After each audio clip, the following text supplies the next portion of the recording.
From JBS Studios in Greater New York, this is the JBS News Update with Teisha Bader. I'm Teisha Bader with the JBS News Update for Friday, August the 3rd, 2018.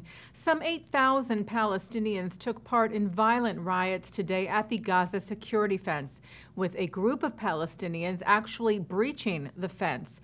The IDF wrote on their Twitter page that a number of suspects infiltrated Israel from the southern Gaza Strip, hurled fire bombs and an explosive device in the border fence area, and then returned into the Gaza Strip.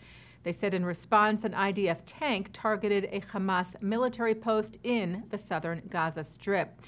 The IDF said it responded to the violent demonstrations today along the fence with riot dispersal means. The Hamas Health Ministry said one Palestinian was killed and several injured. As Israeli Prime Minister Benjamin Netanyahu plans to meet on Sunday with his cabinet on the situation in Gaza and a possible ceasefire plan with Hamas, the family of one of the IDF soldiers whose remains are being held by the terror group in Gaza are urging him not to forget their son. The family of Oron Shaul wrote a letter to the Prime Minister and the Security Cabinet asking them not to sign any agreement without the return of his remains and those of Hadar Golden, both of whom were killed in Operation Protective Edge in 2014, as well as two Israeli citizens being held by Hamas. They wrote, an agreement that does not include the return of our sons is akin to a high-rise building without foundations. Our sons are the very heart and backbone of the agreement.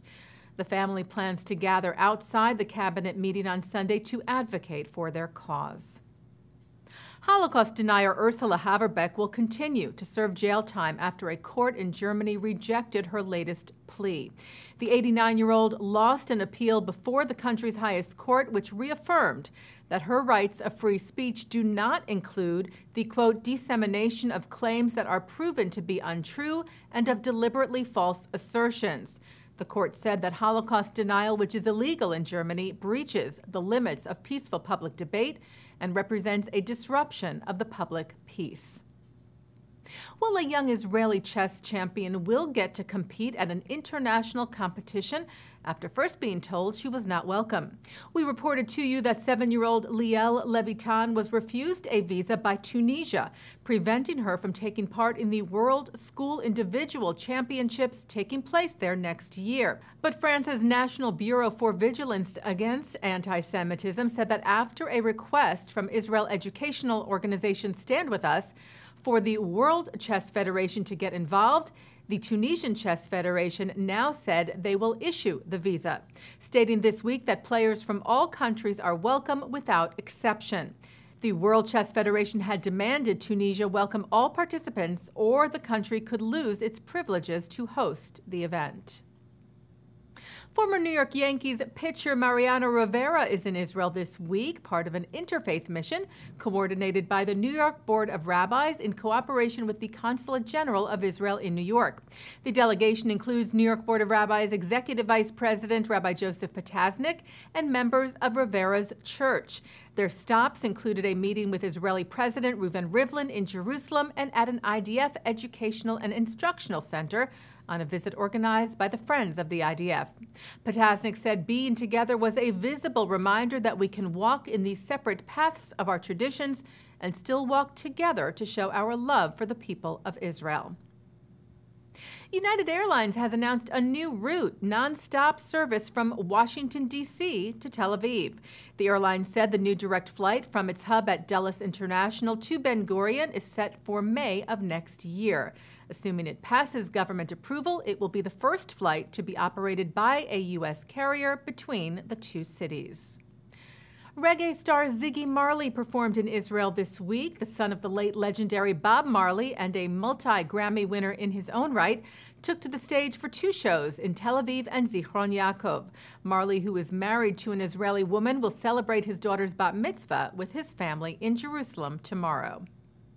And the old city of Jerusalem's Jaffa Gate was turned into a soccer goal yesterday to bring Israeli, Jewish, and Arab teenagers together, with their love for the sport providing a common language and understanding. 100 Jewish and Arab teens competed in the penalty shootout event called Goals and gates, sponsored by the nonprofit organization Kulanu Yerushalayim, We Are All Jerusalem. Doesn't matter who you are, where you're from, and that's why soccer seems like the most appropriate medium of bringing people together.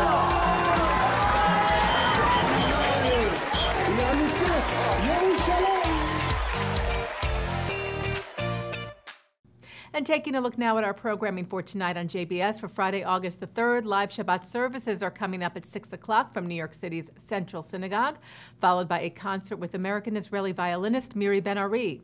At 8, veteran Jewish comic actor, director Carl Reiner speaks at the 92nd Street Y. At 9, it's the film Deadly Honor, which examines the phenomenon of honor killings. At 10, Israeli director Ophir Raoul Gezer talks about his first feature, The Cake Maker, with Jewish cinema scholar Eric Goldman. And coming up right after this newscast tonight at 5:30, a look at this week's Torah portion. And that's the JBS News Update for Friday, August the 3rd, 2018. I'm Teisha Bader. Shabbat Shalom.